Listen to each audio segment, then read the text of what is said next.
think we're Hello, live. everyone. Welcome Back.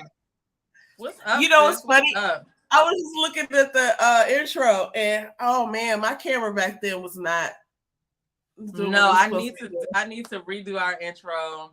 We actually need some new pictures for like a new thumbnail or whatever. Well, it was cute. I like it. I was just Yeah. thinking about like, wow, you I try to still do get something it and you start where you start, huh? Yes. So speaking of that, right? So I want if anybody's in here, put a 1 in the chat if you can hear me, because I have the tendency to be on mute. And I'm about to play this to see if you can hear it and tell me what you think. It's really simple. It's like some elementary school, whatever, but here it is, right here.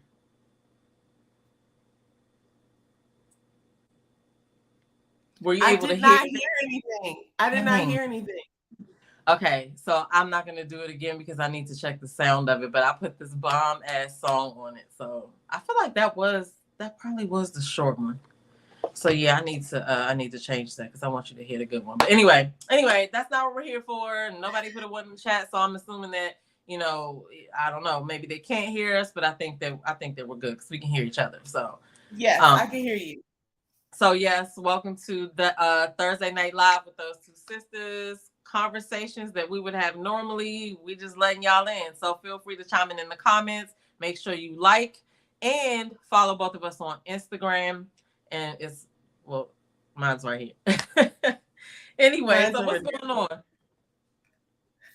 It's right there. My hand is so big. Oh God. Think of all the dumb shit that we used to do when we were little, thinking that we were like having fun. I don't want to show my palms. I'm not showing my palms. Every picture that you see of me from 2023 on out is gonna be like this.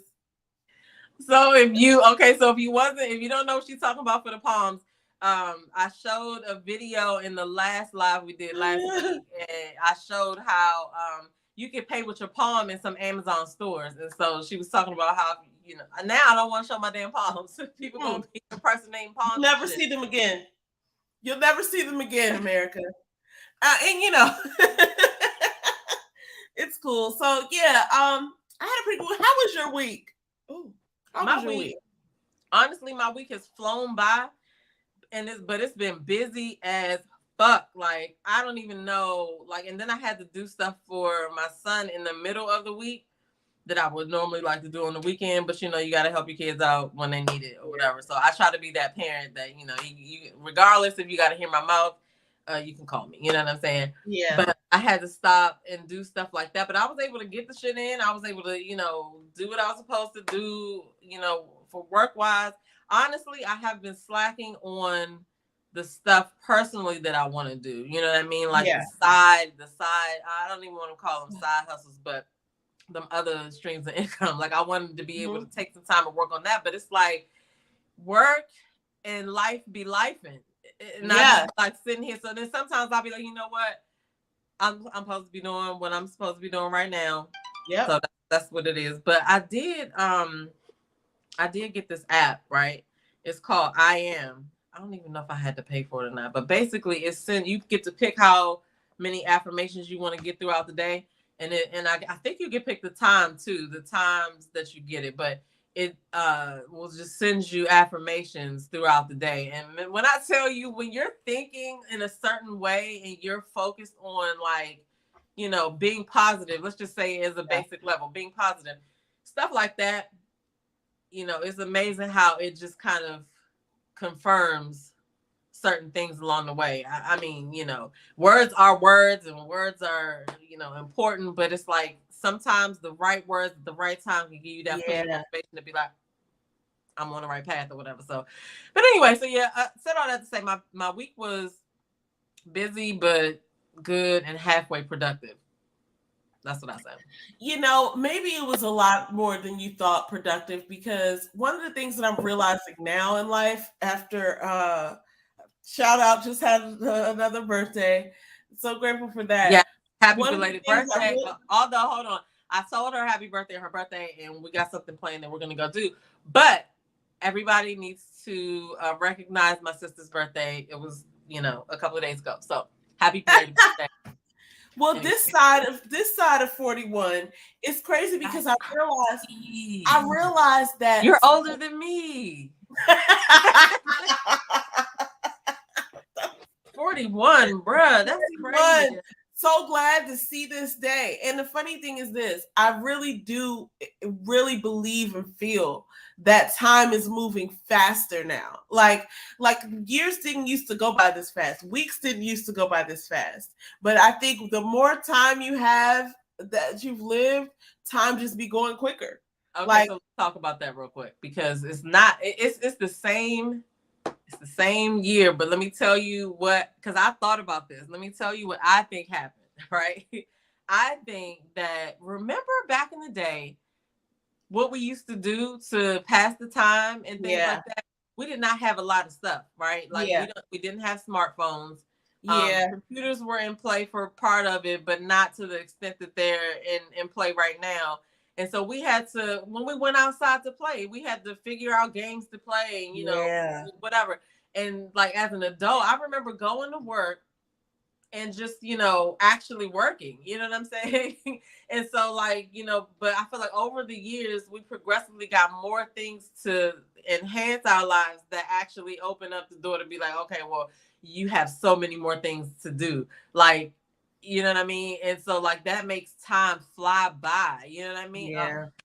But I Yeah, feel you though. what's funny to me is like with the raised like sort of with us having access to so many things, I feel like with work the expectations are higher that you will be able to get more things accomplished, but in reality I still can only type with these two hands and I could still only, you know what I'm saying? So I feel like that's kind of horrible, but then also there's certain things that you have to learn from going through them.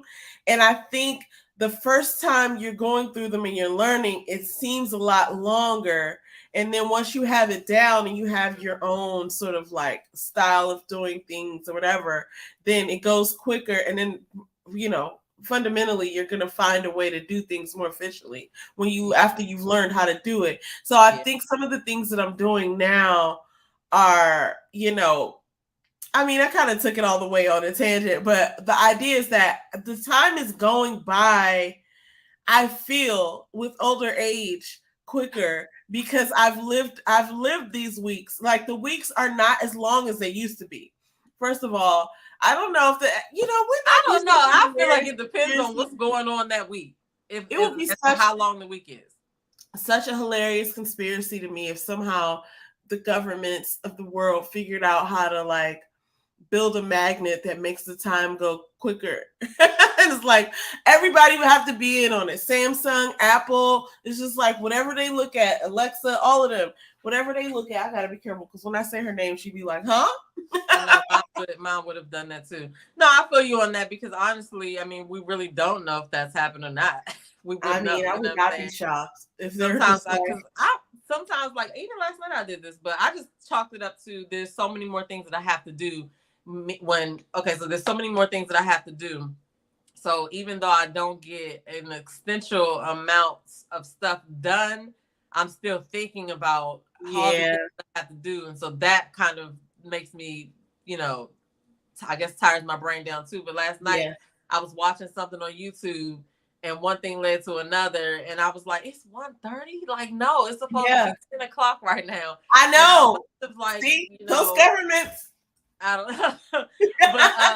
but yeah, no, I feel you. And I don't know. I had this conversation with somebody else too. It just feels like we have way more to do now. Like as far as tasks in life. Oh, for sure. Like work is one thing, but like actually getting to work and all that, like more steps involved with stuff somehow or something you have to do or whatever. And definitely this doesn't have anything to do with time, but the prices of things have gone up in the grocery store and the food portions have gone down. Like, so everything changes as you get older. I guess I feel like we're in that moment of life where we're like, I remember when. I mean, look, everybody's going to be there. And the funny thing about it was 97 cents a gallon. I do believe that things have gotten more complicated. There are more steps to do things than there used to be. You know what I'm saying? Like, and we might not, and it might not be the case for every single little thing, but like even making a phone call, if you think about it, you have to go through a little bit more of a thing than going to the actual phone with the touch tone. And you know what I'm saying? Like you gotta pick up your phone, unlock it, Check Instagram. try not to be distracted by Instagram or whatever text message you just got. You know what I'm saying? You got to go to the thing. You got to find the contact number. You got to, you know what I'm saying? Like press this, press that. So I think just that as an example is like, yeah, there's more things to do now. Like everything I think is a little more complicated. And speaking of life stuff, it's like all these laws and like little things that have been tweaked. There's certain things you have to do to make sure that you're compliant with things and make sure that you're, you know, clicking the right boxes. Okay, all right, let's stop right there because I was just thinking of how I learned to be like right now. I feel like I'm an above average adult as far as knowing what to do for what, right? Because I remember that point in time where I was a kid, and then now all of a sudden I'm an adult, but I have no idea about some of these things and how I knew how banks and stuff worked and stuff like that, but like you thinking about insurance, budgeting your bills, signing up for this, registering your car, and now we have so much more jury duty and all these things that you just have to have your hands on, right?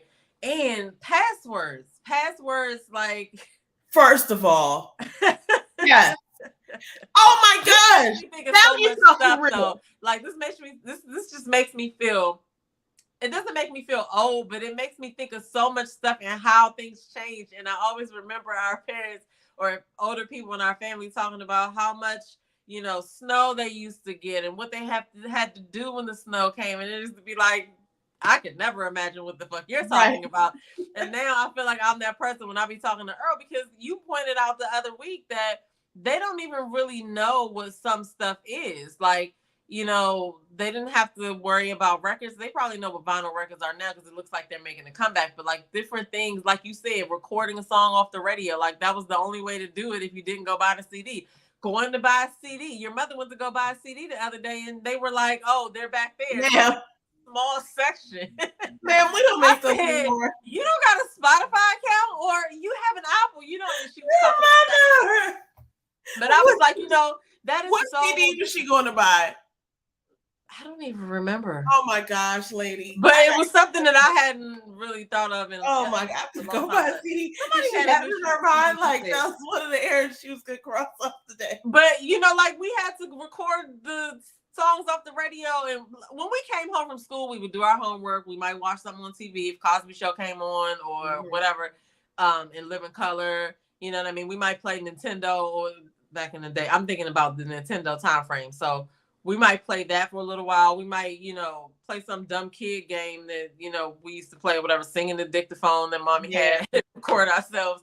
But after that, it was either read a book, write stuff, or, play with, it wasn't really a lot of stuff like right now. Like right now, you ain't even got a chance to be bored because, even if you're not, you can do everything on your phone. You can play all kinds of games on your phone.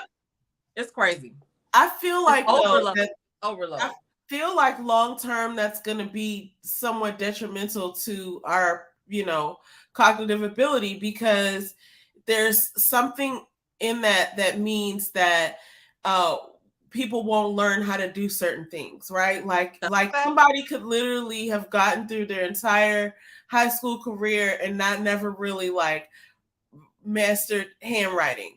Right. Well, that's still, that was happening anyway, but on a grander scale now, because there was a football player that went out to some school recently and he had gotten like a scholarship to this school. I gotta look up his name, but he had gotten like a scholarship. Somebody might listen to the video and know who I'm talking about, but he had gotten a scholarship to a school, and he had to come back in 6 months because he didn't really know how to read. The teachers were everybody was just passing him because of that ability that he had, which is detrimental to a person for survival. But that was going to lead me to my next point, is that there are a lot of scams going on, and some people are being scammed for the energy bill specifically. Like somebody will call and be like, we're about to cut your stuff off right now if you don't pay this, and they have the exact bill amount. And then but some people that it's happened to had already paid their bill, and they're like, what the fuck are they talking about? Absolutely But not. they're getting a lot of old people with it. You know what I'm saying? Oh yeah, Like, it's I'm always easy to like, get people. It's okay. easy to get people because the joints be looking legit. You got to really look for those email addresses, and I never click a link out of an email because it's like you could just take me anywhere. It's just like to log on to your bank account, click here, and it's just like, oh, it would be easy to click there, but no, I'm opening up a new window. And then like thinking about how we were when we didn't know shit when we were in our 20s, you know what I'm saying? You just have no idea how all of those things work in one sitting. Like now, like I said, if anything happens, I can figure out what to do because I know about this, I know about that, I know a little bit about that. But I was thinking about Earl, and I was like, okay, he knows about bank accounts and all of that, but it's like thinking about just being an adult and knowing what to do, and because a lot of times if you weren't told about something, then you don't realize it until you've made a mistake and now you learned it because of the penalty that you're about to get. You know what I mean? So I learned a lot of stuff that way. I had to and now we didn't have to worry about the stuff you just said, what you just said, like clicking certain links or whatever. Like I had to teach him about that at way young because, as a young person, you reading some of these things, you would think that it's for real. Oh, they said they're about to give me a free whatever. And so now he's like, what is this? Oh, no, that don't look right. I'm not going to click on that. And I'm like, yeah, you learning. But it's like those things, it's so much to grasp. So it's just interesting. And even when I'm talking about our society as a collective, like I think we're now experiencing something that a lot of things that we have never experienced before, and it's going to change the way we even interact together. And so like one example might be this is something I have a major problem with / addiction to, is the way we are marketed to, right? It's like so easy for somebody to get access to you to make a proposal for you for a sale. I mean that coupled with like the idea, like, okay, so I shouldn't be looking at the ads. I shouldn't have, like looking at my email, like, oh, so-and-so's having a 30% sale. Let me just see what's on there, knowing that I don't want to spend anything. But also there's this other thing about these recurring apps. I think there's something psychologically, okay, so definitely financially, because we kind of talked about how, and I don't know if this wasn't this conversation, but we talked about this before, where it's like, it's harder to do simple things now. It's harder to start a business. I feel it's harder to, well, maybe not, but it's harder to buy a house. It's harder to get in a car than it was before. I feel like, I feel like it's harder. Certain things are just harder now. And the idea that like, our bills are different. If you think about like a family in the 1980s, right? It's just like you only had a couple of things. Maybe you was gonna have cable, right? I don't even want to compare that because that's just like you didn't have a cell phone bill. You didn't have a bill for a lot of these like apps and stuff. And now we have to have like self-care, like oriented things to keep us awake. Like, we do make a lot more money than they did back then. So we have money to spend on stuff. So like some of that stuff goes back into the economy, and I don't think it scales though. Because I feel like of course not. I'm just saying, like, some things are gonna be different. Like the self-care thing, that's not a it's I'm not gonna say it's not a necessity. Like you buy what you need to buy. I'm gonna say self-care is important, but what you buy is not what you buy doesn't necessarily. So that's like that's like your free will. That's probably going to get you when you get one of them emails that somebody got a shea butter. You know what I'm saying? Exactly. Like how did they know? And they're listening. And that's the real thing, is they're really they are definitely listening. Like, this been happening for a long ass time, but like we talk about something, as soon as you go on Facebook, you're gonna see the ad for that thing you just talked about right away. So that happened to me like 10 times last week. And it's like, it's becoming, I'll say becoming annoying, but it's really a thing. Especially if you like this. I started thinking about it like this. I'm working on extra streams of income coming in. And so whenever I get an email for a sale, whatever, I just be like, I'm thank you, you know what I'm saying? But I'll be like, these things are coming in trying to get my money. I feel like Kanye, all of these things are coming in trying to get my money. I'm trying to get the other way around. Money coming in. Right. Exactly. Actually, absolutely. Um, So, okay, so speaking of that, I was going to ask you, did I tell you, we talked about how our weeks were. Yeah, we did. I was going to say, sorry, I the didn't mean to next cover your topic is basically, no, that's okay. We kind of started on this, but like where we are now versus where we're going. And it's so funny how recently I've just been feeling this level of not caring like that. Like I used to care so much about what people think and, you know, I can't do that or this will, you know what I mean? And now I just don't even care anymore. This side is different. I'm just like, because it's something freeing in not giving a fuck, because a lot of the stuff that people give a fuck about, it doesn't even matter. Like, amen. It doesn't. You know It what is I'm like, saying? it is crazy. Like when I think back, and I'm not saying that I don't still Sorry like for all like the fucks, but it felt good saying it. what? I said sorry for all the fucks, people, but it felt good saying it. Look, sometimes it just goes with what you're saying. So, but it's so crazy because when I think back of like all the little stupid stuff that I was focused on, and then you can kind of see how, you know, you create your life based off of what you think about, which is really kind of going into the next topic. But where I'm going is, and we talked about this briefly before, it's so funny because I'm holding pictures in my mind of what I'm creating, and it's literally the same thing I was doing, only this is more positive. Because when you I was talking about Joe Dispenza earlier, and how he's like, when you hold something, is like if you wake up in the morning and you stumble out of bed or whatever, start thinking about your problems, and then start doing the same exact thing that you always do, same thing you did yesterday, same thing you did the day before, you're just creating the same reality. So all the problems that you're thinking about, you're keeping them alive, right? Whereas if you were to just say, you know what, this is the current state based off of my old doing and thinking, I'm going to go ahead and reach out to this next phase and start attracting that. And it's not even like all fluffy with like attracting it. Okay. It's like now you're starting to loop behaviors together that are creating what you're holding in your mind. Okay, you know what I'm saying? so yeah, and that just reminded me of the video that you probably sent. I didn't watch the video. I saw like a snippet of it or whatever. You know how somebody probably plays like a. Does it start with a point in the beginning? You know what I'm saying? Oh, so I think you might have seen his Tom Billio interview. Well, no, I didn't see a video. I saw a clip. Like sometimes when you left, well, my bedroom, when I put the thing on, it shows it'll start playing the video. And sometimes before people play their video, they put like a 10-second or 20-second, like Shan's and Donnie do. Yeah, right? part of the conversation.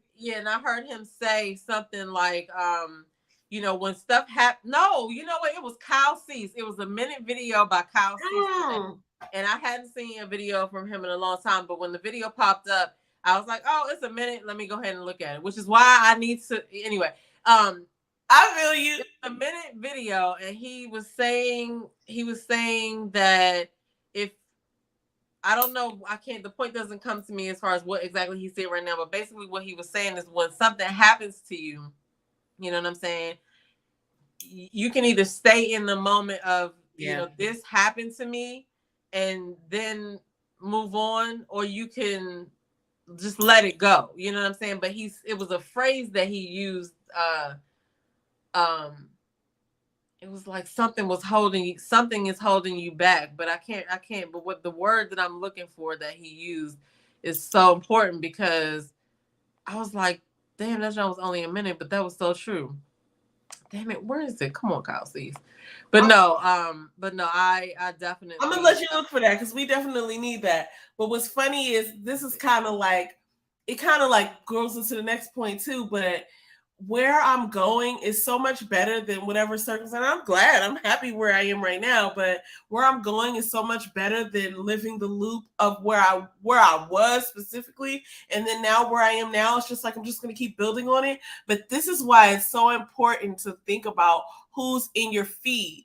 Because earlier you had talked about how, I got to go back and watch this video from Mel Robbins that I saw. I got to go back and do this. I got to go back and do that. But I was doing this. So I got those set to the side for when I need to. Something like if you build up your feed to be super positive and be like, whatever it is that you need, whatever you're into, right? Like I happen to be into pens and planners. I got a lot of pens and planner people coming into my feed. I got some music people coming into my feed. I got some positivity speakers coming into my feed. Like I got a couple of different people, a couple of different genres of people. And it's just like, that's the great thing about social media is that you could literally create your environment. It's not like you're just like, oh, there's this guy I just started following. A lot of people know who he is. His name is Jocko. He was like a Navy SEAL, and I feel like I've seen him before. Like I think maybe he did like a cameo appearance or something in somebody's like movie or something. That. But he looks like he's this really jacked, ripped up Navy SEAL dude. Okay. And I looked him up after I was watching David Goggins on an interview with Joe Rogan, and Joe Rogan asked him, do you know who Jocko Willis is, whatever? And he was like, I've heard of him, but I've never met him. And that's what made me look him up. But after I looked him up, then I started following him because he does this thing where he takes a picture of his watch at 4:00 in the morning every morning. And it's like, like this is his like, oh, I'm getting up, it's 4:00 in the morning, but he's like all about like the same thing that I'm about. But it's he so just funny. posts a picture with 4:00 on it every morning, or he just posts a picture of his watch. It's just like, come on, guys, up and at it. Right, every morning on his Instagram, and that's what made me follow him, which is like so crazy to me that I think, oh, it's gonna be so hard to get people to follow me. No, it's not. I just follow somebody because they post a picture of their watch at 4:00 in the morning every day. But it's on the same wavelength as what I'm thinking of. And the point is this: who's in your feed? Are they adding to your day? Or are they taking away from your day? Or are they doing nothing and they just got their feet up on your wagon? But I will say this though.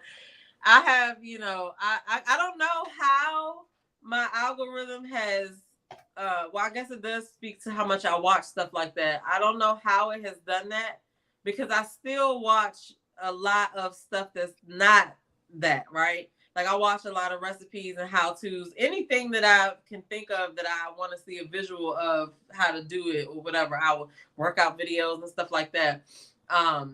And obviously like a little bit of drama, right? And so I'm still actually for the last couple of days, I'm surprised that came up because I was actually really heavy on the drama this weekend. I mean, it's not even a weekend, this last like 3 or 4 days.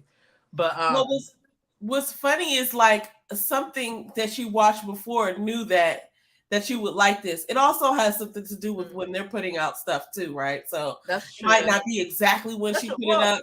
You know what? That's true because most of the stuff that I watch, I search for. I only go to certain people for notification. When I get a notification from certain people, like obviously if I get a Kamisha Reviews notification, I go over there or whatever. And there's certain other people that I have notifications on for, Dina and stuff like that. If I can get to the Mod Afro Mom, if I can get to it, then I go. Yeah. But everything else I search for and look at. So maybe that's it. Maybe it's that. And, I think different algorithms for different platforms too, because I feel like there's sometimes where I get, thank you so much. But thanks, bro. Bring me one too. So what happens is I think sometimes it's so funny because I'll see something that's like not even necessarily trending, but it comes up in my feed. And then when I go to like look at the person's page, this is on Instagram specifically. I found it. Okay, go ahead. It'll be like 5 or 6 things down. And I'm like, why is it not at the top? Because I just saw it. So it must be the last thing they posted. It's like, no, it doesn't work. No, because sometimes you watch stuff and because you've watched enough of that stuff, then old stuff will pop up. You know what I'm saying? But I found it. I didn't want to play it, but what I wanted to say was the title of the short, it was 1 minute long and he posted it today. And I must have seen it like right when he posted it, but it was like the reason you're hard on yourself. And so that's what it was. It was like you're hard on yourself because you don't want to admit or take the accountability of what the fuck is going on. You know what I'm saying? People stay in relationships that they know that somebody cheated on or whatever, and you're being hard on yourself saying, oh, maybe I did this, maybe I did that. When in actuality, that relationship is probably lacking or dying. And instead of facing that reality, you blame yourself. You know what I'm saying? So I was like, That is so crazy. Like, yeah, you don't want to accept the reality, so you start to turn on yourself. You know what I mean? I Yeah. got fired. Oh, well, I was doing this or I was doing that, but in reality, you probably was supposed to be out of there. You just didn't leave, and now Yeah. the universe helped you leave. Instead of looking at it like, in a way of blaming yourself, accept what happened and move forward instead of focused on, yeah, I got fired from my job last week. Yeah, I got fired from my job last week. You know what I'm saying? Yeah. Like, Yeah. what did it free you up for? It's all in the mindset. Anyway, okay. No, I So we've feel been you. And talking it's like for what you like look 15 forward minutes to. and we haven't talked about what we were going to talk about tonight. That is Oh, crazy. okay. Well, see, this is Go how it ahead. is, Go ahead. guys. So I want to know who else is in your feed. So let me tell you a couple of people who you might I not can't think. explain everybody to my feet because some of it's not. Give me just a mixture of people, and I can tell you we probably got some of the same people in our feed. You talking about? Okay, go ahead. All right, Instagram or anything. Like I feel like my YouTube feed is probably more vast or like different as far My as like YouTube feed is vast, but I have the YouTube knows what I need to see. Yeah, I feel like that too. So recently I've been listening to these affirmations at night. So a lot of that stuff comes up and it'll be like Bible verses or money manifestations or just like health and well-being manifestations. One of my favorite things to watch on YouTube right now is or listen to is there's these like if you look up like chakra music or whatever, it's like these binaural beats, what we talked about last time. Binaural beats. Yeah, so like it's a lot of that. It's obviously a lot of planner stuff. Lately, and I know I talked about the index cards, and I got you, but I've been watching a lot of stuff on index cards, and the lack of content around how genius index cards is lets me know that like the universe is screaming at me like it's you like you were looking for you, like you're looking for what you're looking for what you're supposed to be creating. You know what I'm saying? I look at the marketplace like that sometimes. I'm just like, but I'm looking for something specific. You find yourself on Amazon searching for one or two things like for 15 20 minutes, you're supposed to make it. So that's my, whatever to the world. Okay, so who's in your feed? What kind of channels? Well, I'll have all kinds of channels, you know what I'm saying, that I watch. But okay, so off the top of my head, of course, Social Proof. I look at Lewis House a lot. I do this channel, I think it's called Higher Vibrations. It's basically like 8 or 10 hours of like affirmations. Okay. Or like I'll watch Mel Robbins, obviously, is in my feed. Kyle Cease is not in my feed anymore. I need to watch some more of him. The thing that's coming in my feed now is a lot of different podcasts, like See the Thing Is podcast. Okay. And what else? The other stuff I can't name because it's just ratchet. Okay. Everybody need a little bit of ratchet in their life. I remember it's better than cable. Okay. Okay. I remember watching Love and Hip Hop and being enthralled. So I can only imagine what kind of goodness there is on YouTube. And there was a show you put me onto a long time ago called The Real Housewives of Anacostia. And it was Anacostia. That was that series that Walter from Ready to Love came from. But that won awards. That was bomb. I think they even tried to move it to HBO. Oh, really? Based off the YouTube show? It started on YouTube, and then I can't remember what actually happened after that, but they went for a long time on YouTube. That was a good ass series after you got like into it. It was like a soap opera, you know what I mean? But like, look at how it is now. When quarantine happened, the celebrities ran to YouTube to start doing YouTube like everybody else. You know what I mean? And so basically, that's what I'm realizing. Like, it's not even really, have your plan and do what you do, but like, basically, it's about what you are creating and what you want to present, you know what I'm saying? But a lot of people get sidetracked by what other people are doing, and then it takes them off their game. And then consistency, which I know I'm the last person to be talking about consistency, but at least we consistent on I think you are consistent. I think we put a little bit too much pressure on ourselves. Life be life enough. Well, what consistency really looks like, because consistency doesn't have to necessarily mean every single day, every single time at 7:00. You know what I'm saying? It's like you got to figure out how many, like do it when you can, and then keep going. Like if you slipped up and didn't do it for a while, like just continue. So I think you're consistent. You just don't think you are. Hey, so anyway, I've been consistent in the things that I need to be consistent in, because I was looking, and let's just take a look at this really quick, because I was looking at this video and I was like, oh my God, bitch.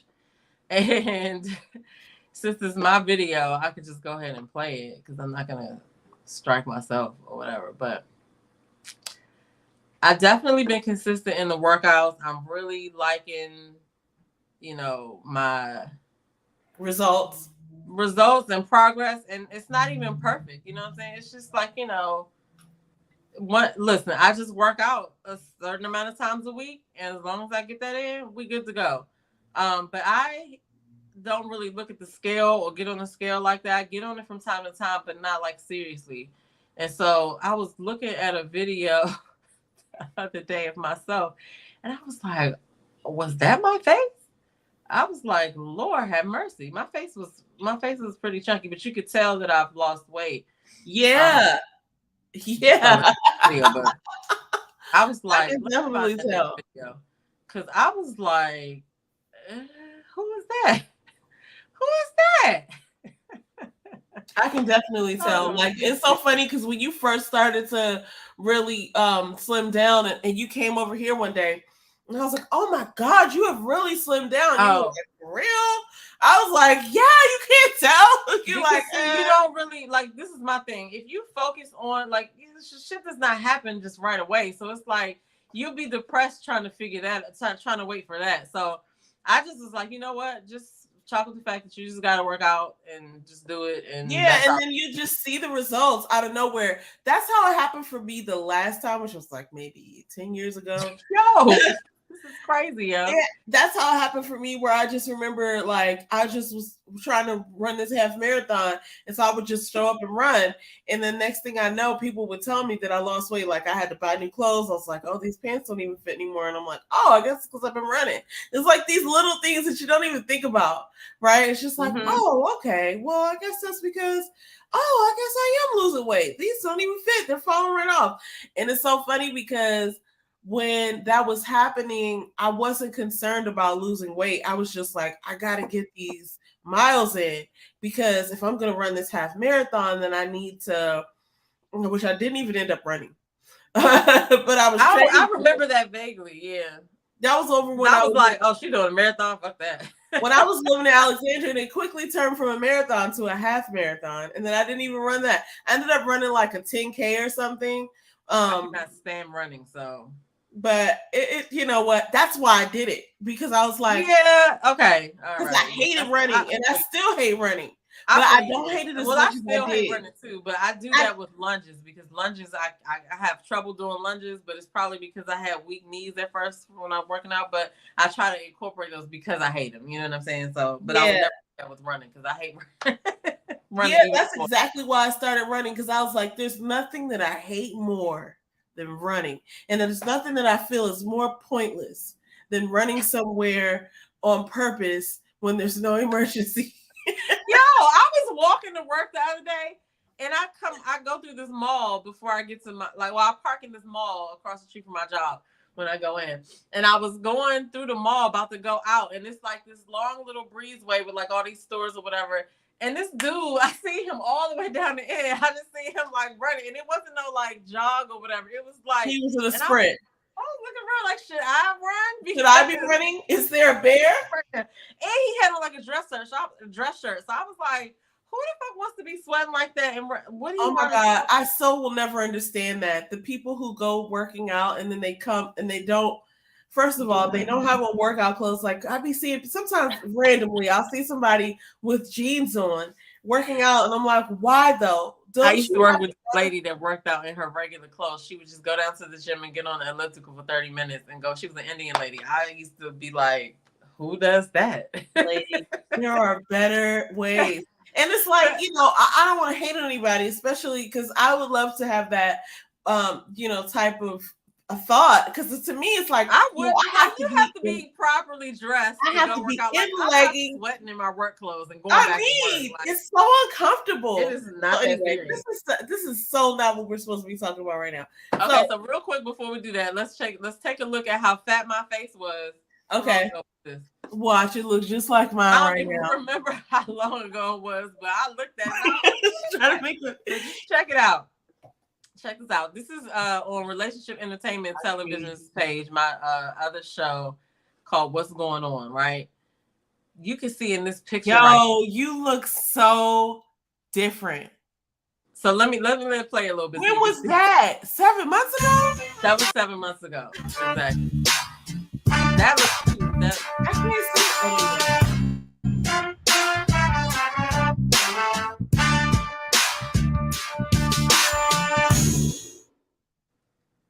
Welcome back to another episode of What's Going On. If you're not already subscribed, what are you doing with your life? I'm going to need you to like, share, and subscribe. Share this video. You can see in my arms and shoulders already, right?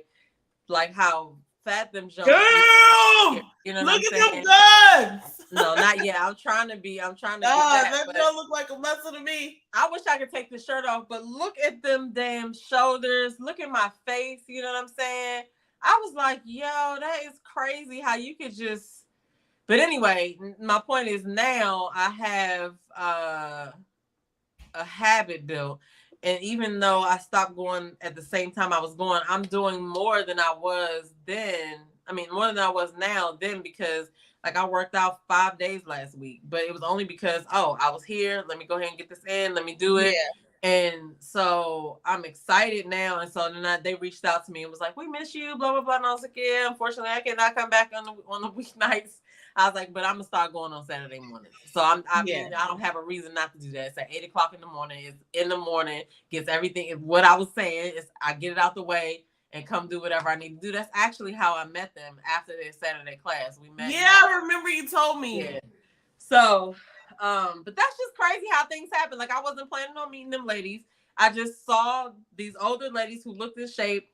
I met a great tribe of women. They got me to start working out on a regular basis, and I don't mean just riding the bike or whatever. I mean these ladies work the fuck out. You know what I'm saying? Yeah. And I joined it, and now I have a habit, and now I have an extended little family situation type of thing or whatever, because they are really great people. So I just the weeknights it just changed. So but anyway, yeah, no, I feel you. You got to do whatever works. What are we here for? That's what I want to know. What are we here for tonight? Ready to love.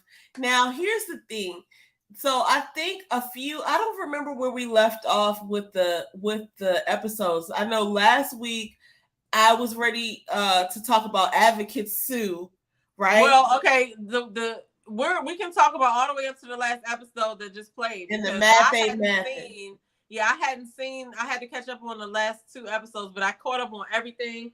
So we can talk about whatever, because it comes on tomorrow. So, all right. So we talked. So just going back to recap the 16 sexy singles. Then they brought in Fabio, whatever the hell his name was. He got voted off the next time. Tickle My Pickle. I'm a Smoocher was really about Tommy told the ladies to take the guys on dates and reveal something about themselves that they wouldn't normally. I remember Jeffrey and Blake. That's when Jeffrey broke the news that Blake was saying things like, oh, I've already found my person and it's you. And he was kind of showing tendencies of being controlling. Now, I have my own thoughts on Blake. I'm not going to say, but I don't think that he's ready to love for sure. He's been in the bottom 3 for a while. Can we talk about that whole confrontation about, okay, first of all, Jeffrey saying the bottom 2. That shit, huh? Yeah, I said the bottom 2, really, but go ahead. I was correcting myself. Oh, yeah. But that whole situation was crazy to me, because he was scared to come out and say, it was like he wouldn't stand up for himself. Any dude that I know that if somebody is lying they would come out and be like, hey, nah, I didn't. They would say exactly, they would confront the issue head on. So I don't know what he was doing. Like, it was like, Ding, ding, ding, ding, ding. Come on, you know what I'm talking about. You know what are you talking about? And Jeffrey probably knew exactly what he was talking about, but she was like, this nigga's a punk. He's not going to say what he really means. And we're just going to play this game. I was just like, this is so pointless. This is, oh my God. But you said it. You hit the nail on the head. If someone, especially a man, was being lied on, meaning someone else is telling a story that is not true, and you're confronting them for that specifically, like, let me holler at you because what you said about me is an issue. Let's bring up the issue. So I'm here with you, and the issue is before us, and you're not going to tell me what the issue was? That was burning me up because I'm like, if you don't address it, it's going to keep happening. I think that I don't think that she was lying, because he never wanted to say what it was. If it was the truth, then he would have said, like, what did here's what I heard you said. When did I say that? But I think the thing that kept him from doing that and being open about it is that she would have been like, oh, you said it on September 15th at 4:15 p.m. Like, you know what I'm saying? She would have called his bluff. So only thing he could do to be sneaky and snarly like he is, whatever, I'm just judging this person, but I'm not trying to judge him like that. But I don't think he was telling the truth in that moment. And it shows to me because first of all, you don't really have that many connections, okay? And as an attractive person, he should have had more connections than that, I would think. I would think that if he had any bit of charisma or, a warmth about him, then he would have had more connections than that. But what I think is that I don't think he's ready to love. It's so funny because sometimes I say, like, to myself watching this show, like, it's so weird and awkward that somebody else gets to tell you that you're not ready to love. You can't tell me what's inside of me. But then when it comes to him, I realized to myself that, like, oh, this is the person who, they're talking about when they came up with that line. He's not ready to love. It's like he came on there judging people, telling people what he thinks is a relationship is supposed to look like, and what he thinks about single women and single moms, and what he thinks about all this stuff. He's not said enough to be appealing, or that they haven't aired it, to be appealing as a suitor, as a person who's going to come and court you. He's not courting anyone. He just seems so off-putting and sort of I'm just going to say this, okay? You know what I'm saying?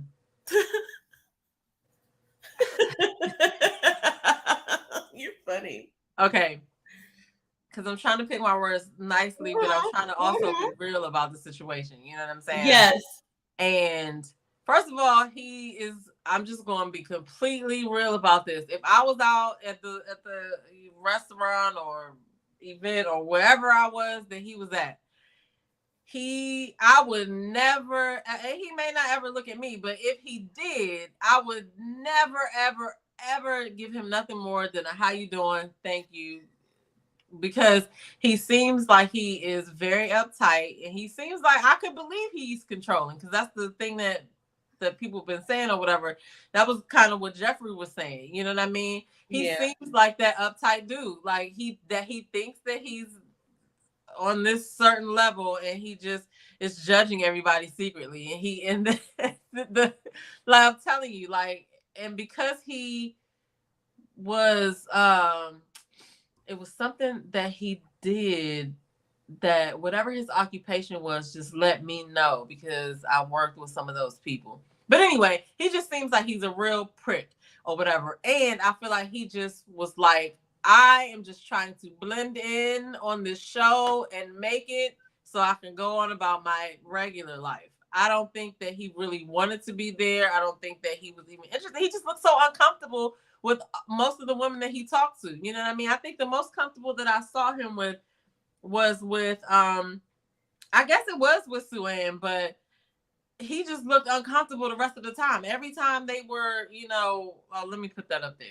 Every time they were, should I make it smaller, or is this good? Hold up, now. Oh, there it is. That's a stream. every time they were, looking at him for something, it was just kind of like awkward. You know what I mean? Even like when he talked to Z that time, Z did seem like she was nervous, but sir, you were projecting like hell because I just wanted him to hurry up and get out of there because he Yeah, wasn't. he just doesn't seem like he's gonna be anybody's guy. He just doesn't. I don't see. He's not making any real connections. He's not terribly charismatic, and we want to see who he is. Like, I'm not trying to compare him to other people, but like in past seasons, even people who were not necessarily like, all gregarious and just putting their personalities out there, you still wanted to root for them because they were authentic. He's not giving me none of that. You know what I'm saying? Like one of the best people that I could think of, Tori. I feel like Tori was such a good dude from it wasn't Potomac, was it? It was the first. It was the first one, I believe. No, it was the second one. It was he wanted to be with the second Sabrina, and I remember thinking to myself, like, he's not my type, but he seemed genuine. He seemed like he was authentically himself. I felt like he was a good guy, and even though he wouldn't be like my type, it's like one of those things where when you see somebody being themselves, you're attracted to that, and it's like I could see how he could have created more, partnerships if he had wanted to, because he was such a good guy and he was so willing to be authentic. You know what I'm saying? So like maybe people who wouldn't necessarily have given him a first look would have been like, you know what, you're really cool. Let me see what's up. Right? Yeah, you gotta respect it. You know what I mean? And I said in the beginning that, I don't know him obviously, but I was like, we're gonna be able to see what it is by the way that the women react to them and react to him and what they say, because they were there. You know what I mean? But I don't, like I said, I don't know to wish him well, but this wasn't the show for him to me. Like, I don't think so. And I mean, just being honest, I don't think he's there to look for love. I feel like you would have a different energy if you were actually seeking, you know what I'm saying, like a relationship, which I'm not saying that everybody's there for that, but which is why I'm still mad that he's still there. Who went home before him? First of all, Andre left unexpectedly, and I really was enjoying him. I thought he was really funny. But that little dingleberry in the front, like he was the one that I would have missed. I would have overlooked him. Like, I'm not okay. Let me say this: his personality.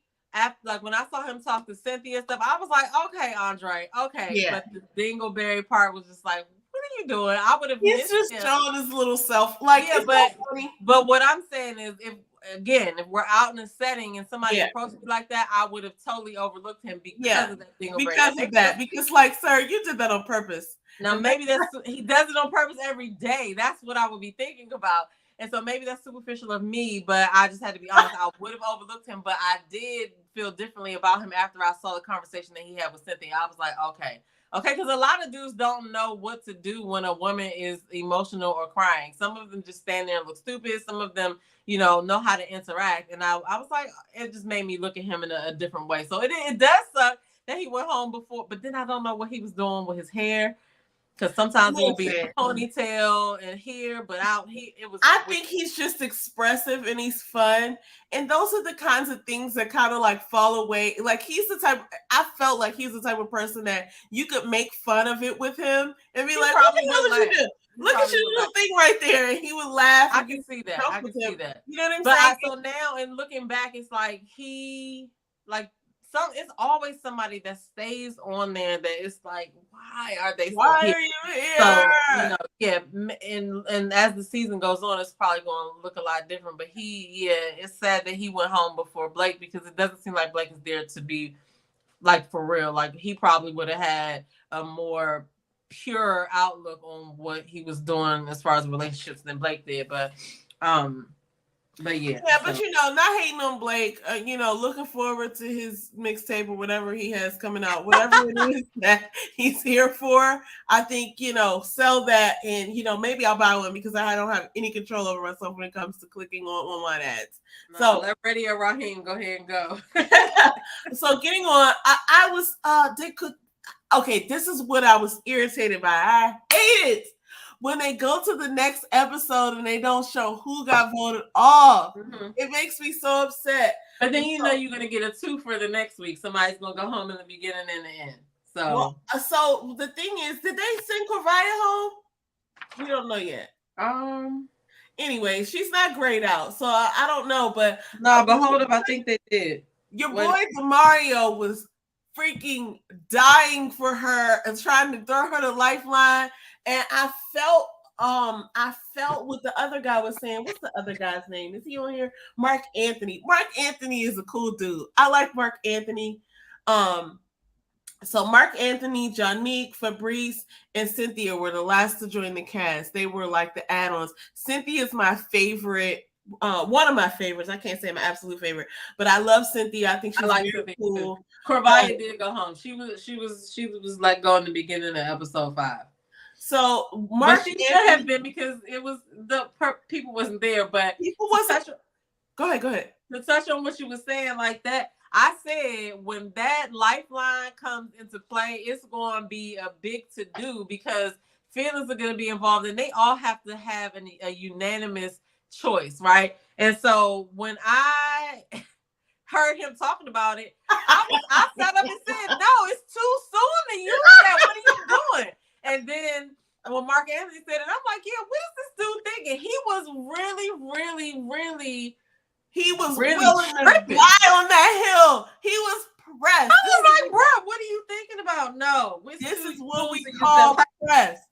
This is what we call pressed. He was so pressed. And she would not have been that pressed for you, young man. I don't know. I'm calling him young man and shit. But she would not have gone on out on a limb for you. And I felt what Mark Anthony was saying because he was like, dog, think about it. Like, we need to all, like, I understand that you're so whatever enamored with her, but like, my thinking was this, like, all of us have to agree. So it needs to really be a situation where, oh, I don't want to see this person go either because I have a connection with her too. And that's why I'm saying this is going to be a big to-do because even though they will come to a unanimous decision, because you were able to come to a unanimous decision, now you got a whole other thing to see, like, oh shit, we all gunning for the same person. Yeah. So that was interesting to me, but you know, let me look at this real quick. Go ahead and finish talking. And my problem with him going so hard for her is that we're still so early in the season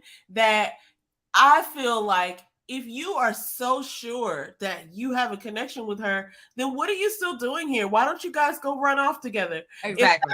If that's such a hard thing for you to give up, like, I know, then go ahead with her. So sometimes a lot of people have tried to leave, right? Because of that reason or because of, you know, their person got eliminated or whatever. And sometimes they do not let them do that because they do sign a contract. So there have been some people in the past that have been able to self-eliminate, but apparently it has to be decided by the show whether they can do it or not. And so that's why sometimes some of this shit don't make sense because, you know, but, you know, I think the Mario, because he was so pressed to use that lifeline, he had to go. You know what I'm saying? Now that Corvaya left, he didn't have no other connections or whatever, I guess. But he was just too reckless to me because it seems like if she would have left and then somebody else came in, he liked her, he'd have been trying to use it on the next chick too. I was just tripping off the fact that they were even discussing using it already. I mean, it's way too early, and I don't think he's gone yet. Demario's still there because he actually had a problem with what's her name? Let me find her. He was upset that Jesse kissed someone else. Well, maybe. So this is what I have for episode 5. I have there. Jeffrey. She's right scrolling. For episode 5, I had the Corvaya got cut. Demario was tripping trying to use the lifeline all willy-nilly and shit. I wrote that. I wrote the yard party was something. The ladies have the power. They went to the Hard Rock Cafe, but then I also have that the bottom 2 men was Demario and Blake, and I wrote down Demario went home before Blake. So he must have got voted off. And then I wrote he didn't get to know anyone else. Cynthia tells him why don't I remember that? Yeah, because Cynthia told Blake to basically stand up. You know what I'm saying? And I'm like, this baby's still here, but you know, he hanging in there. You know what I mean? I cannot remember him getting voted off, but that might just be something that I, fell asleep on or whatever, especially it probably happened towards the end. But I don't understand why Blake is still there. It just doesn't make sense to me. And I also feel like, I mean, because it does make sense though, because if you think about it, they have to come to a bottom two, right? Yeah. So after you get to bottom two, nobody else matters. So now it's just between you and you. And I I guess, but DeMario was tripping trying to use the Hail Mary card all early. I was like, what's he doing? I was like, oh, that's why. Okay, now go ahead and say this. I already said that it was two people that I could see Carvalho going for. And one of those people was DeMario, and the other one was Fabrice, because she is looking for somebody who was just, but Fabrice like kind of seen right through her, I guess, and she ain't like that. But DeMario probably would have. Also, I wouldn't be surprised if they get together outside of the show. Fabrice, come on, everybody. Fabrice is old. I mean, I like him and everything, but I don't think he's 43 at all. No, I don't think so either. But that man is also, he had a creepy attitude. And I was just like, I could not. I think there might be, what do they call it? It's like a culture shock. It's like wherever he's from the islands. But I think whatever his, custom was, he just didn't understand that you can't be talking like that there's a certain reading of the room that we sort of expect you to be doing. And I think that he, because of the generation I really don't think that he's anywhere near a millennial or a Gen Xer or whatever. I don't think so either, but I'm going to disagree with you on that part, because I think that he knows exactly how he's coming off. He's just like, this is me, and you have to accept it, because he feels like he is doing the choosing. And if you feel like you're doing the choosing, it's my way or the highway. You know what I'm saying? And it doesn't matter what you think, because you know what I mean? That's how I took him, because he's old enough to have traveled the world and been around in different places, and he just had the attitude. Okay, listen, he really wouldn't have the attitude if it hadn't been working all this time. Look at him. You know what I'm saying? So people, it's women that will deal with that or overlook that just because of the other perks and benefits. But I'm sorry, you're not about to keep reminding me that I got to let you get on top of me. Mm-mm. Oh man! Oh, when you say it like that, fuck up about it. You know listen, what I'm saying? Sir, have several seats. Someone will be right over to refill your Diet Coke. We're not going to do this with you. He had to go. I get that, but I also feel like some people are just going to get eliminated, not because they're not good people or they're not ready to love, just because their person isn't here. Jonique, I feel, is a beautiful girl. But I don't see her making connections with anyone. So that makes me think she's going to be the next to go as far as the women. But she reminds me of Janera. So I really, really like her. She do remind me of Janera. Yo, that could be related. She actually really do remind me of her. I literally felt like, okay, you're biased because she reminds you. That's what it is. I didn't realize that until you said it. But in my mind, was just looking at her like, it's a reason why I think she's, I was like, okay, I like her. She's because it's like, oh, you look just like my friend. I want you to stay, but she's not making any connections with anyone. I want to pull up a picture of Janera just because, what I'm saying. I said the other lady looked like she's on Instagram as I love Janera. Yeah. Or love Janera or something like that. Now, Sue Ann, okay, here's my beef with Sue Ann. I don't even have a beef. Let me not say it like that. Sue Ann, I feel, is a sweet lady, but I don't think she understands that Blake is, grabbing at straws. I really can't understand why he's there. I don't get it. He's not looking for love. All his dates are awkward, right? But somehow she's. You don't think he really likes Sue? I don't know. I mean, she's really cute. What's her name again? Oh my God! How come I don't see it? Oh, what? Love Janera? I'll find it for you, and I'll let me get on my Instagram. I know that I follow her. I like Sue and all, but I feel like she doesn't get it. Sue Ann, and one of the episodes was called the Sue advocate or something like that because she was taking up for the guy. She took up for Blake and she took up for somebody else.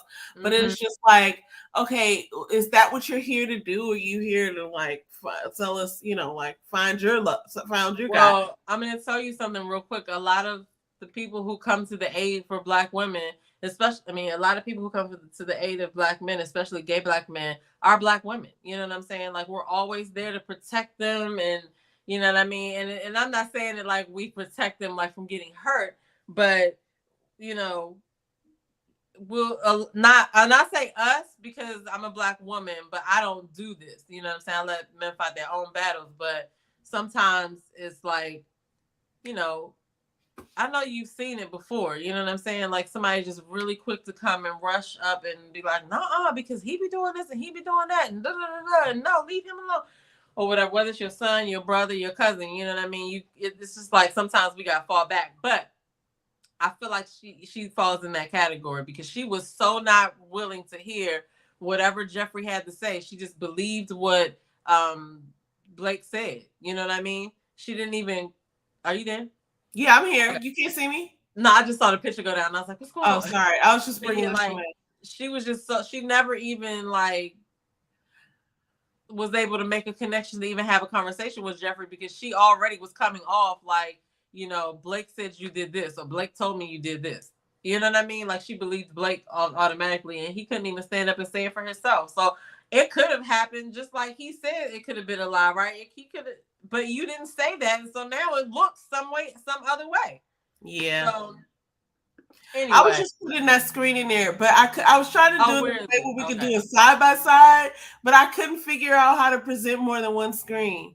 I don't know if you can. But so this is the person that we were saying that looks like Janique. So if y'all watch Ready to Love, you know who Janique is. She should spark your interest and be like, "Oh, that looks like her." But anyway, yeah, I do think that they favor each other. Look at this one. This one's good. Oh man, give us that face. Oh, yes. I love it. Yes. So, so let me look at my notes again because I was just over the whole trying to use the damn thing. But let me see what else. All right, here's what else. I don't think that so okay, I do think Tony is into what's her name? Oh, I did want to talk about Tony's into Morgan. Okay, go ahead because I'm gonna present the screen again. Tony he does seem like smooth criminal type of dealer. Not saying he's criminal. I'm just saying he seems like he's standing somewhere rubbing his hands together. Like, yeah, you know what I mean? He just yeah. Like, and so like he seems slick. I'll put it like that. Let me bring him up with Morgan at the same time. That's what I'm gonna call him. So Morgan right here is cool, and I like her, but I'll say this. I love Morgan, yeah. This last episode, they had this interaction where she was like, "Oh, I wasn't ready to leave him," and I felt like I had an out of body experience or something, and I saw my younger self on dates, and there's this specific thing that we do as women sometimes where we tell a man, "This is what I like, and this is what I find attractive, and this is how you get me." And then they do it, and then you forgot you told them. It's just like, "Oh, he's doing everything that I like. Oh, how did he know? Oh, I want to be with him." But it's like they're just giving you back what you told them to do, and it's working. So I feel a little bit like that in this scenario because I feel like she's falling for him. Well, he's not necessarily. I'm sorry. Go ahead. No, that's it. That's it. Go ahead. Even if she did not tell him the blueprint, right? What I saw in that interaction was, one, I do think Tony is probably like, smooth with it. He probably is a real, those dudes from up top be something else. You know what I mean? They fast talkers. They know how to, they know how to finesse. Okay. So I could see him being a part of the finesse game. But even if she didn't tell him the blueprint, she was acting in a way of something else that I feel like women do is that once we get to the point that we're at, we're like, you need to be here too. You know what I'm saying? Like we need to be meeting here. I've made my decision. You need to make your decision type of thing. And I saw that a little bit in this episode or whatever. And I was just like, oh, he's feeling that because he's, you know, still trying to make choices as well. You know what I mean? Yeah. But I don't know. Like I said, those up north dudes be something else. Who else is he interested in? You can't trust them. You can't trust them. I got that from a Tyler Perry play. Do you remember that play? No, you sounded like that lady in that show we used to watch with the old people. Are you talking about the family reunion play? I got that from that Tyler Perry family reunion play. We used to watch this show.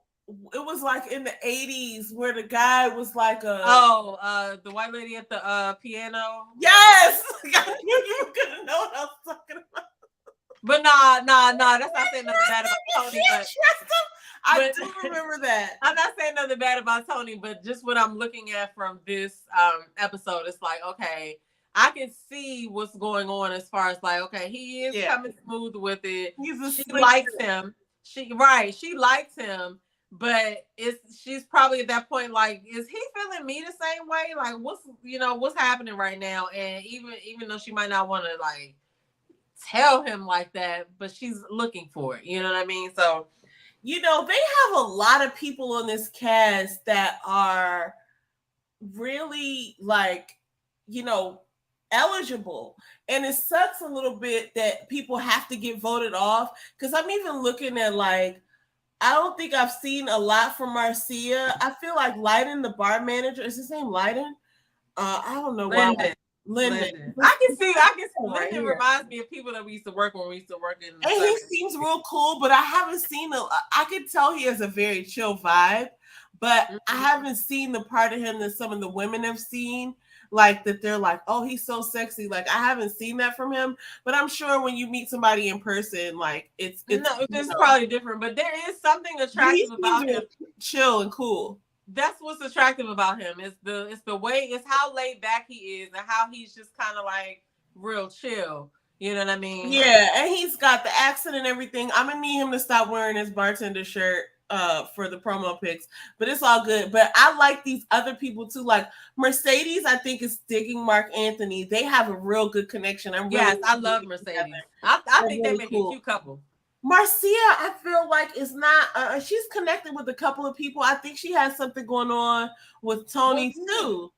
Yeah, because hold on, wasn't Marcia the one who? She's the one when they asked Morgan on the yacht, tell us who the finest people are. And when she said Marcia, it threw me by surprise because I was like, oh, I hadn't even really looked at her. Like, is she fine? And then when she they showed a part like I don't know, she stood up or something. I was like, oh wow, she is really like attractive. And so back on episode 3, she went on a date with Blue.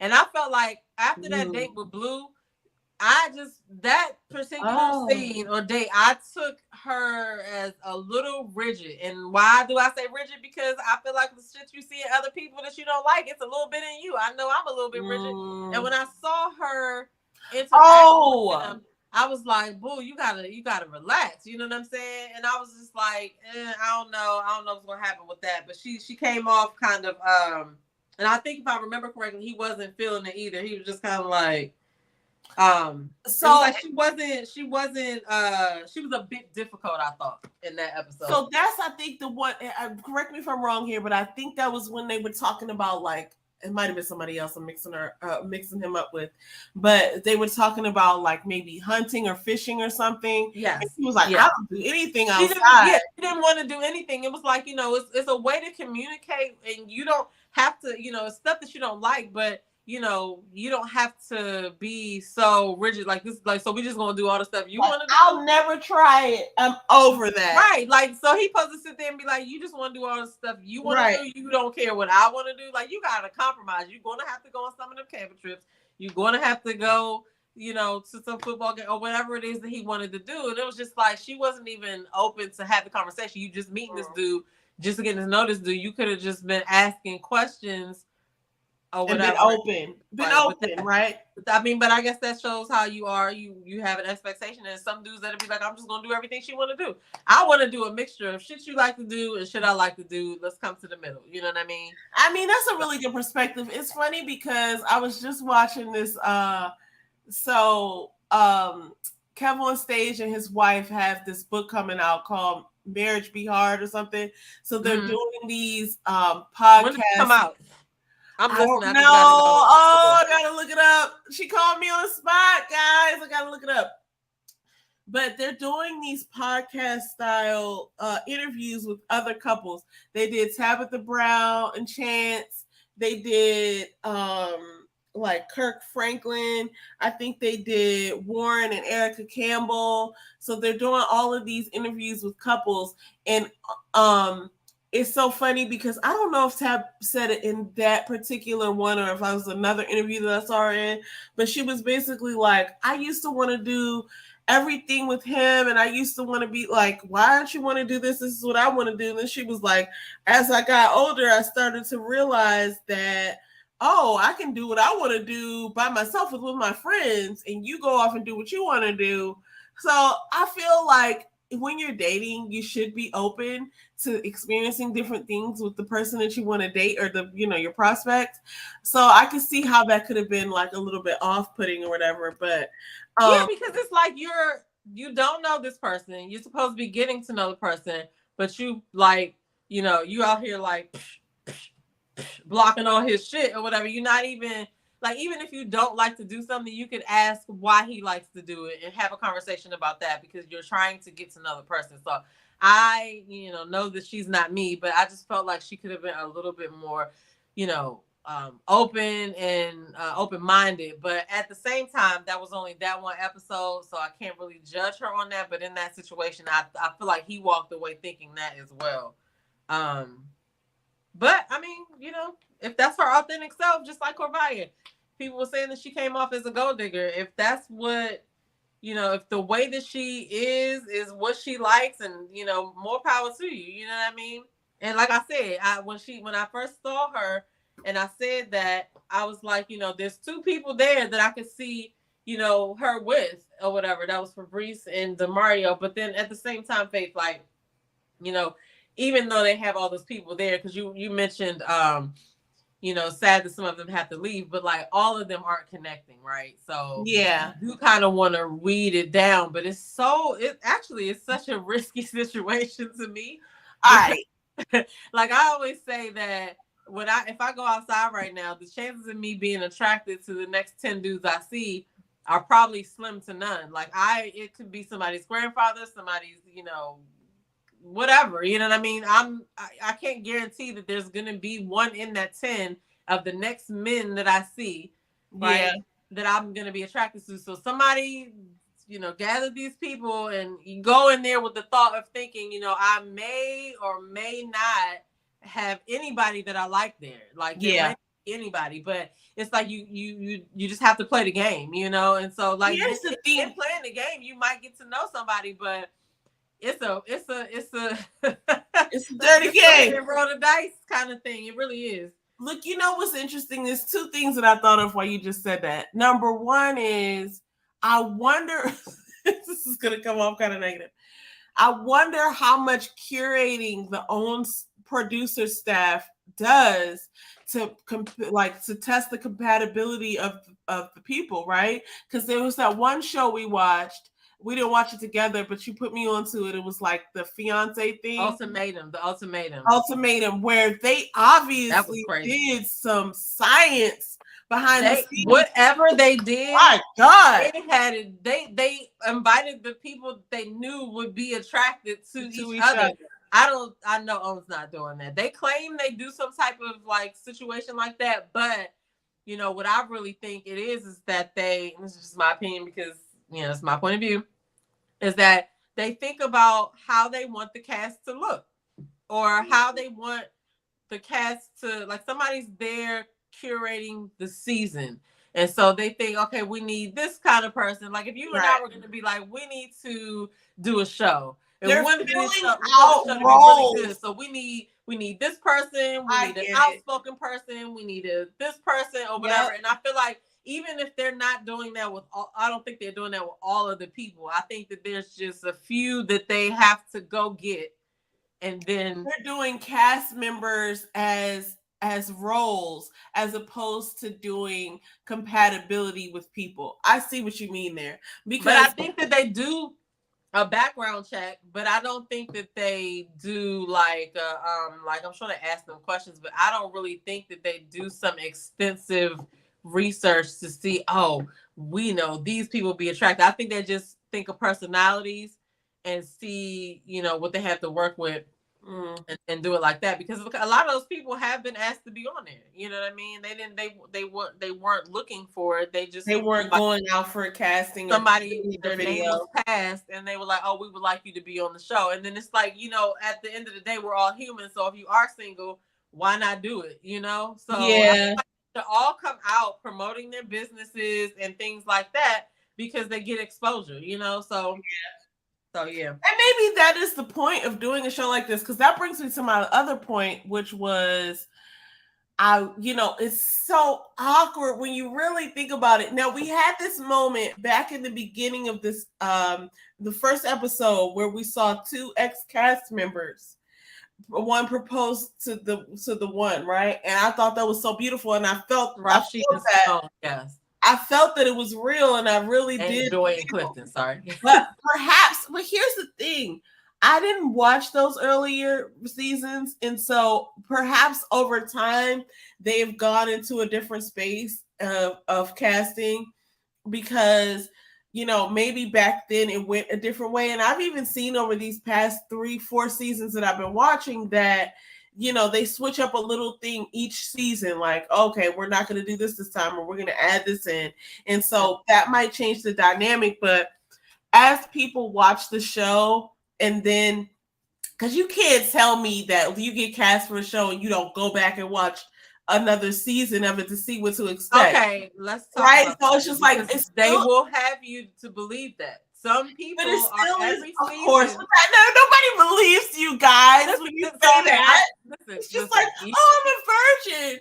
Listen, you and I know, that's, to me, I said this before. If that's what you want to say, fine. But you're either going to look one of two ways. You're going to look stupid, or you're just going to look like you're lying. Because the thing is, if you are a grown person who says that you have a business and you bought a house or whatever it is, if you've either done one of the two and you're on this show, you mean to tell me you just went to buy the house without looking at it? No. Or you went to go and start the business and you didn't look at anything else? So I can't see myself not, even if I get a job with a company, I'm going to look up the company before I even go on the interview so that I can ask some questions or whatever. So that, to me, is just, like I say, either you want to look like, which one you want to pick? You want to look like a liar, or you want to look dumb?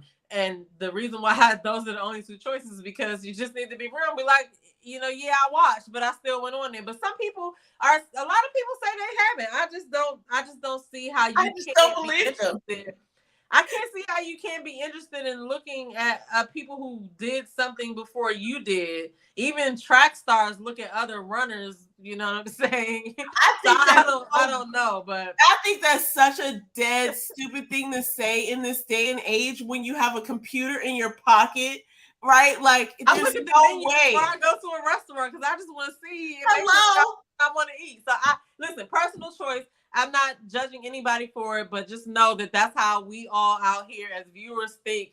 That's what we think when you guys say, "Oh no, I didn't watch." That's something that let's just go ahead and bury that. Like, people just stop. It's okay. You know what I'm saying?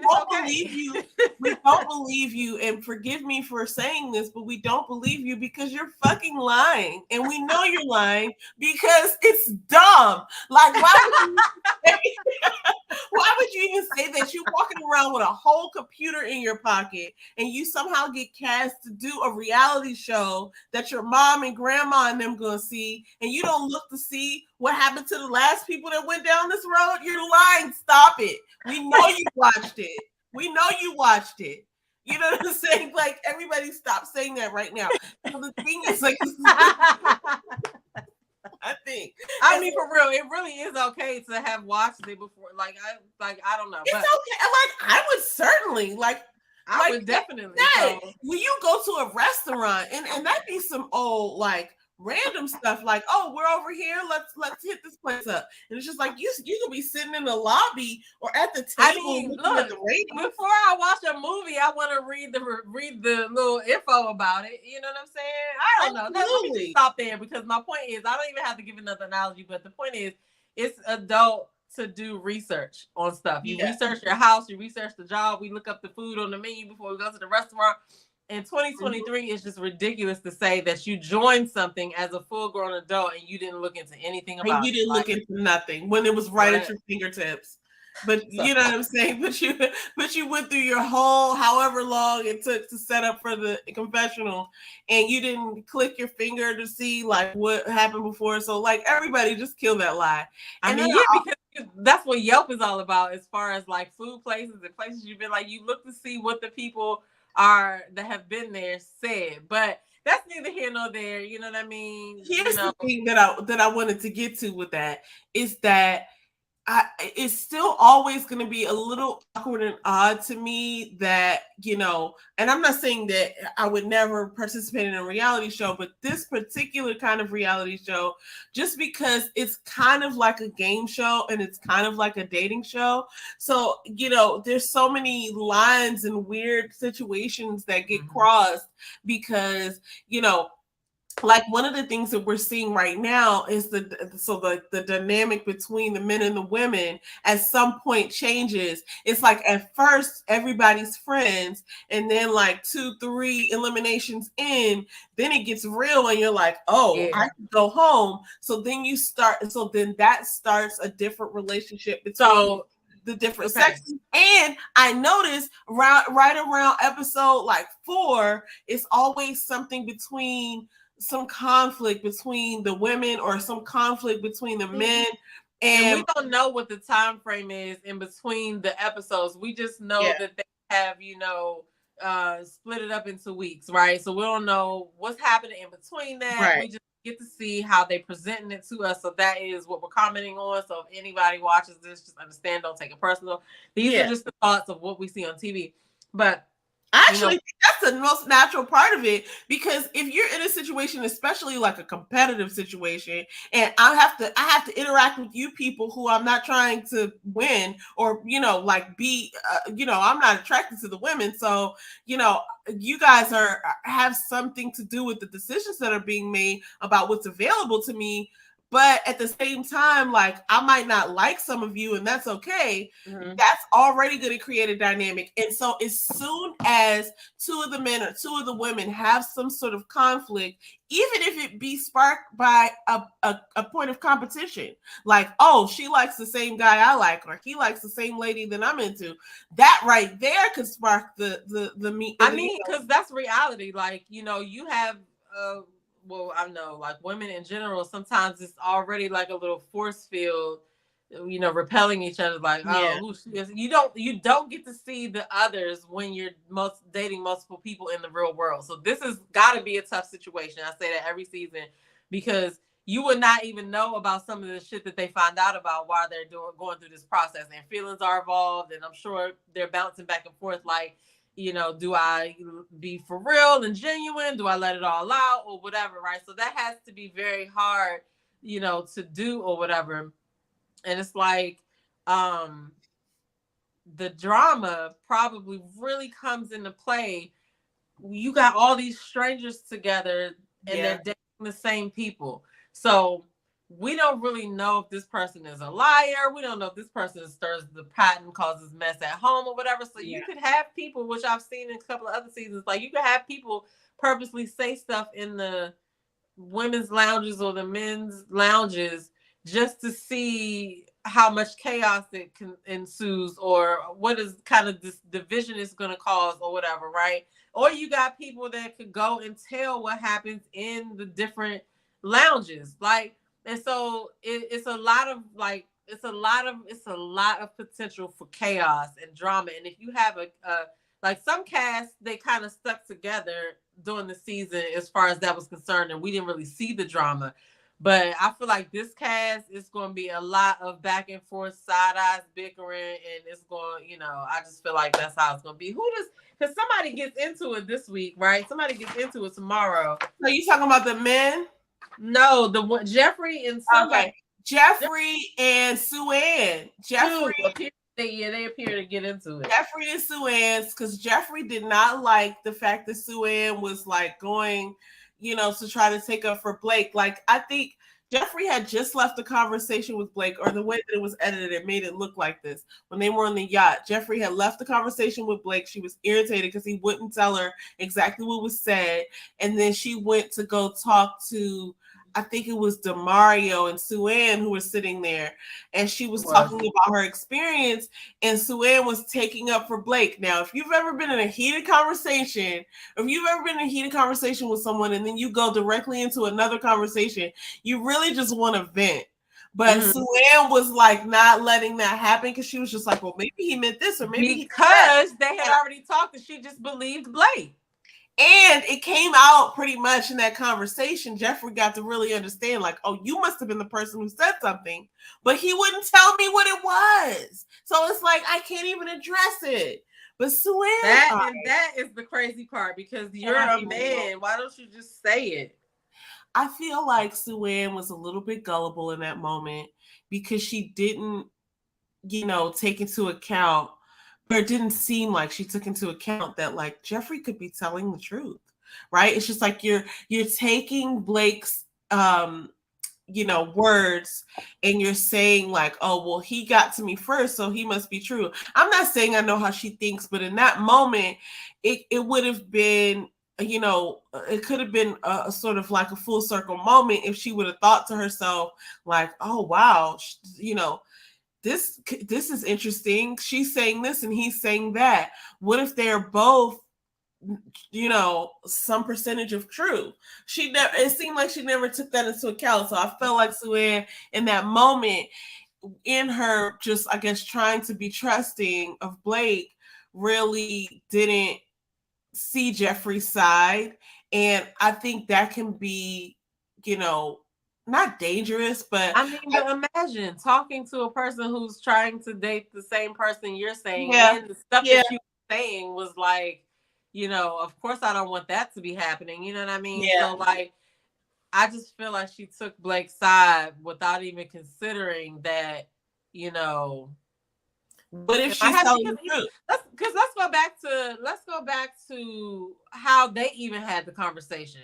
Jeffrey said what she said, and Sue went to Blake, right? He said to him, and so he said, I didn't say that, but you can't be man enough to go and say I didn't say that. Well, he didn't say I didn't say that. Well, so I don't know what the editing was like, but when I'm thinking about it, he didn't say I didn't say. He didn't have like that definitive of his He must have said something like that's not exactly what happened, or something to the effect of, oh, well, that's a lack of trust now. Like whatever he said made me think to myself, like, oh, he expected her not to say that. But he didn't say like that's a flat out lie. Well, I don't think he said that it's a flat out lie, but whatever he said gave Sue the impression that Jeffrey is lying. And so, but my thing is, if you are the man and somebody is telling a girl, that's the thing.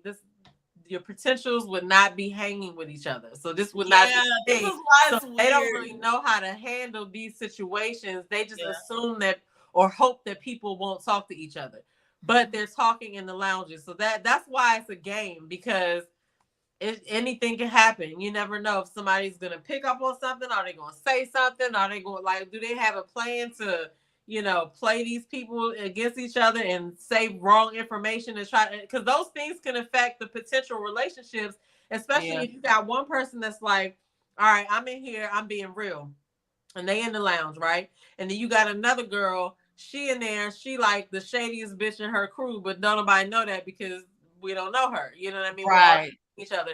And I believe what she's saying. And now I stopped talking to this dude because which is stupid, but let's just say for all intents and purposes, that I did that, right? Because I try not to listen to other people. I like to have my own experiences. But in this situation, I can see somebody believing something. That's why Sue-Ann would have done that, right? You know what I mean? Yeah. But like, Blake It's like giving people the benefit of the doubt. So, at this point, oh, I just dropped my computer mouse. Anyway, at this point, I like the people who are there, except I don't understand why Blake is still there. You just can't. Yeah, I think he needs to go, but I don't. But I do understand why he's still there because of the other people that had to get up out of there. You know what I'm saying? Yeah, that's right. You did say that. Like I said, I liked Demario at first, but Demario threw me for a loop when he started campaigning to use the whole Hail Mary. Yeah, it's like you can tell a lot about his his skills, his decision making skills are off. So there we go, ladies. His decision making skills are off. But yeah, Demario, you almost go toe to toe with these dudes to save her. And then what if she stayed and then made a connection with somebody else? And which was completely possible. Like, I feel like she's the type of person that he will fight so hard for her, and then he would call her the next day and she would be like, wait, who is this? She gave me those vibes. So, but anyway, I look forward to seeing what's happening next week. Tomorrow. It comes on tomorrow. I think. I really am looking for. So right now, who are your favorite people? I was getting ready to say I don't have any, but let me see. Andre was actually one of my favorite. I like Blue. I think he's chill. Favorite people. I like Mercedes, and I like Cynthia. Mm-hmm. I like Mark Anthony, and I wouldn't say Lyndon. So I definitely like Blue, and I like Mark Anthony. Yeah, I like those same people too. And I actually also like. I like Lyndon. I think Lyndon is cool, but I don't necessarily know. I don't necessarily. I think Lyndon's cool too, but I don't think he's the sexiest person on there. But... No, for sure. And I'm not even picking those other people off who I think is sexy, but I think Lyndon is not. I feel like he has a level of immaturity to him, not because he's like immature, but I don't think he's ready to love for some reason. I said that he has what's attracted to him about me, like I said, is his laid back attitude and his obviously, there's something about the island part or whatever, but he probably lacks a little bit of discipline where it comes to some stuff, I'm thinking, and I don't mean that in a bad way. I just mean he probably has like kind of go with the flow. I think so too. But he's cool though. He's cool. I don't know. He's a homie for sure. And I'm just gonna be honest about you. The way that he sits there and crosses his legs with the old man cross. He crosses his legs like an old man and just be sitting there like he about to just start talking shit about people. It just, I don't like that. Here's the thing that threw me off. When he was in the first couple episodes talking about how like, oh, sometimes I stay out till 5 o'clock in the morning and I'm just getting in. And I get it that you work in that area, but like, you don't have to, like, that's a different part of life. Like, I don't think that's sustainable. And like, I couldn't really see him like, I don't know, in a relationship with that type of schedule. Like, I know that sounds weird. Unless the person was doing something similar. I mean, they do live in Miami, you know what I'm saying? So yeah, that's true. And he could be doing anything he could be a nurse or something like that. But I just felt like, I don't know, he didn't really strike me as somebody who was like looking for love and would just, ready to take it to the next level. It's like, he didn't seem like that. He just seemed like, yeah, sure. I'll take one. Right. You know what I mean? Oh, yeah. He's just a little too laid back to me. But anyway. I like those people too. I like Mercedes. I love Mark Anthony. I like them two together. I like Cynthia. I like Blue. I like Janae. Wait, who? Janae. Is her name? Oh, Janae? Yeah. I didn't say it. I'm probably saying it wrong. I like them. And so, yeah, I can't wait to see what is going to happen because I don't really know who I think should be together at all, except for Mark Anthony and Mercedes. Mark Anthony and Mercedes have a good relationship. I was really wanting Cynthia and Andre to hook up. But, we'll see. And now, I've not even mentioned this guy because I vaguely even remember who he is. Anthony. Like, I've seen his face before, but he's not making an impact on me. But I'm he be having some, I do remember a little bit. about him having a conversation with somebody, because at first I was like not sure how to feel about him, but then he was on a date. Who was he on a date with? He was on a date with somebody, and I was like, okay. Or he must have just been sitting there talking to somebody, but I haven't felt anything.